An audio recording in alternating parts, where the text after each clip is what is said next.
Hello, I'm David Hughes. Welcome to Your Perfect Body, the podcast of the Esoteric Teaching Community.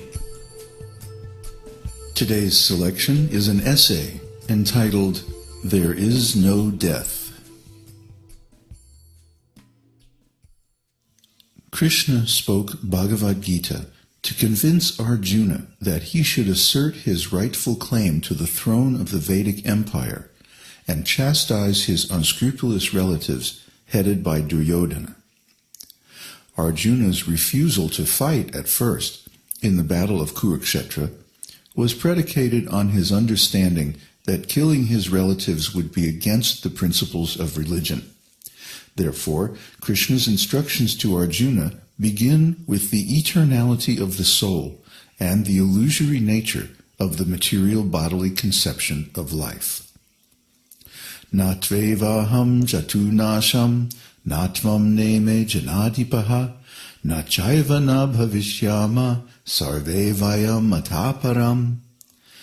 Never was there a time when I did not exist, nor you, nor all these kings, nor in the future shall any of us cease to be.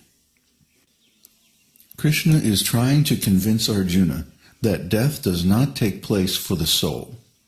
He says clearly, I myself, the Supreme Personality of Godhead, you, and all the other kings and soldiers who have assembled in this great battlefield are individual spirit souls. It is not a fact that we were ever non-existent at any time in the past. In the present, we are face to face, and we can see that we are existing as separate individuals. And in the future also, we shall exist individually, eternally. I am an individual person. You are an individual person, and he is an individual person. So I, you, and he or they, the first person, the second person, and the third person, have always been individuals, and this individuality continues eternally into the future. It is not that the soul will ever die, merge into another entity, or in any way lose his personality and individuality. Individuality of every living being is an eternal fact. In our daily life and experience, we see that everyone has their own opinion. You may not agree with me because you have your own individuality. Similarly, someone else may not agree with your thinking. So everyone has his or her own individuality. That's a fact. This individuality does not end with the body because it is not based on the body. Individuality is an eternal quality of the eternal spirit soul. It is not a fact that the individuality of the soul is illusory or temporary. There is a class of Buddhist philosophers who say that the soul or mind is one homogeneous entity, and that after the annihilation of this body, the soul will merge into the total substance of mind or consciousness and cease to exist as an individual. They compare the soul to water. If you keep water in different pots, the water takes the shape of the pot. Similarly, they say that the body is like a pot and the soul is like water, and our individuality is because of the body. Then, at the time of death, when the soul is liberated from the body, it mixes with the totality of soul and its individuality is lost. Just like when a drop of water is taken from the sea and again put into the sea, it loses its identity. This theory ignores the ontological fact that since the soul is eternal, the qualities of the soul are also eternal and unchangeable. Just like water is always wet, the soul is always conscious, personal, and individual. Just like you cannot remove wetness from water, you cannot remove these qualities from the soul. So here Lord Kṛṣṇa says that myself, yourself, and all others who have come here are eternal individuals. There were about 60 million kings and warriors assembled in that battle. It was not a small fight. Actually, that Battle of Kuruksetra was a world war, because all the kings of the world joined either Arjuna's side or Duryodhana's side. So it was a great assembly of all the world's kings and their armies. And except for the 5 Pandavas and Kṛṣṇa, all of them would die, and this worldwide Vedic dynasty of kings would never recover. There would be no powerful kings left to protect the people against the influence of Kali Yuga. Now, just before the beginning of this great and epical battle, Kṛṣṇa says that myself, yourself, and all these persons who have assembled here are individuals. They were individuals in the past, they're individuals now, and they will continue to be individuals even after the annihilation of this body. So, how to understand these two theories? The impersonal theory says that after liberation, all these souls will become one. Just like if you put so many drops of water into the sea, they merge together into the ocean and become one entity. But Lord Kṛṣṇa says that no, they keep their individuality. They do not mix. Well, let's use reason.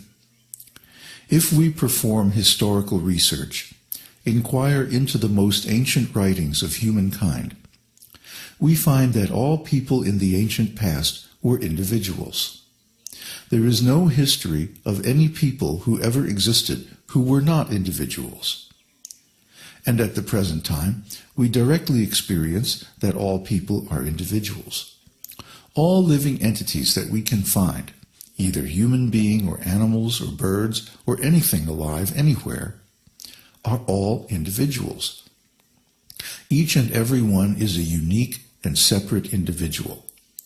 Then why should we not conclude that in the future they will also remain individuals?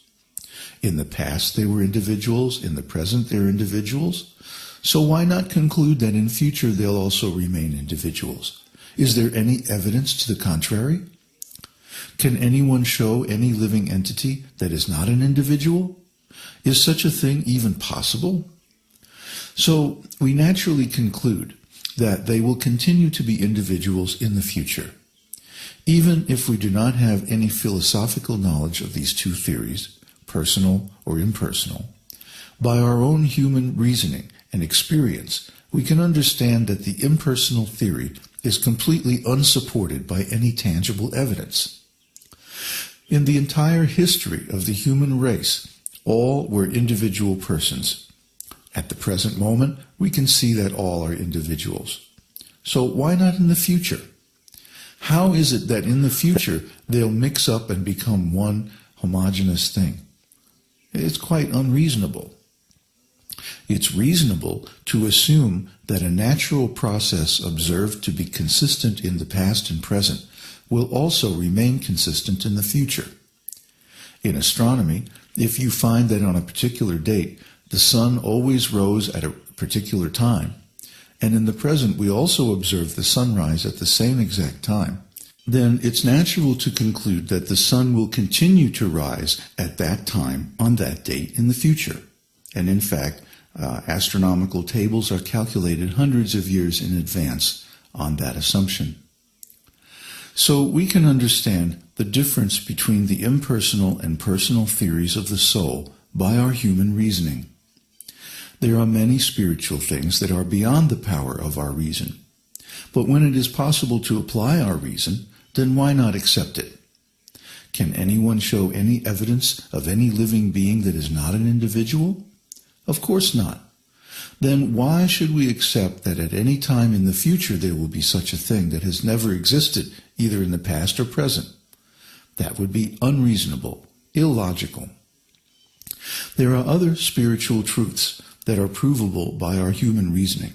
For example, by our reasoning, we can conclude that God exists because everything has a creator.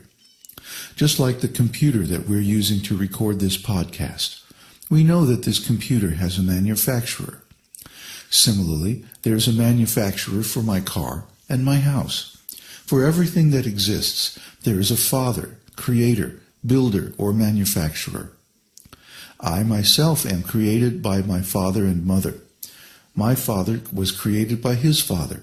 And if we keep on reasoning in this way, naturally we can conclude that there is one original creator of this whole cosmic situation, the whole material universe. This is simple reasoning. It is not very hard to follow or understand. However, there are things, many things,